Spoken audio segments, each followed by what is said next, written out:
গাজীপুরে কালিয়াকৈরে কৌশলে এক ৩ বছর বয়সী এক মাদ্রাসা ছাত্রীকে অপহরণের পর লাগাতার ৩ দিন ধর্ষণের ঘটনায় স্থানীয়দের মধ্যে ব্যাপক চাঞ্চল্যের সৃষ্টি হয়েছে। ধর্ষণের শিকার ওই মাদ্রাসা ছাত্রীর কান্নাজড়িত একটা ভিডিও ক্লিপ সামাজিক যোগাযোগ মাধ্যম ফেসবুকে ছড়িয়ে পড়লে ক্ষোভে ফুঁসে ওঠে নেটিজেনরা। জানা যায়, ভুক্তভোগী মাদ্রাসা ছাত্রীর গ্রামের বাড়ি কুড়িগ্রাম। বাবা মা গার্মেন্ট চাকরির সুবাদে গাজীপুর মৌচাকে বাসা ভাড়া থাকেন। সঞ্জিত বর্মন এবং তার শ্যালক লোকনাথ চন্দ্র দাসের সহযোগিতায় লোকনাথের ভাড়া বাসায় নিয়ে যায় এবং জোরপূর্বক লাগাতার ৩ দিন ধর্ষণ ও শারীরিক নির্যাতন করে। জানা যায়, এই ঘটনায় প্রথমে জিডি করলেও অভিযুক্তদের হুমকির ভয়ে মামলার সাহস পায় না ভুক্তভোগী পরিবার।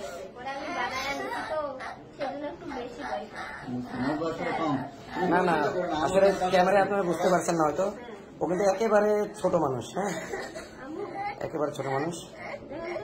আসলে আমরা যেটুকু পাইলাম, ওর জবানবন্দিতে, ওর আম্মুর জবানবন্দিতে ওকে কালো জাদু করা হয়েছিল। চকলেট, মিষ্টি জাতীয় জিনিস, চকলেট ইত্যাদির মাধ্যমে কালো জাদু করে ওকে এটা করা হয়েছে। আম্মু ঠিক আছে, ঠিক আছে, তুমি কাঁদো না আম্মু। আচ্ছা ওকে, আপনি ভালো মতো হবেন, ঠিক আছে, তুমি কাঁদো না আম্মু। তুমি এটা ন্যায় বিচার পাবা ইনশাল্লাহ, তুমি ন্যায় বিচার পাবা,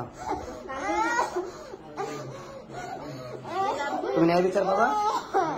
আমি তোমার বাবার মতো ইনশাল্লাহ তোমার ন্যায় বিচার আমি আদায় করে দেবো ইনশাল্লাহ।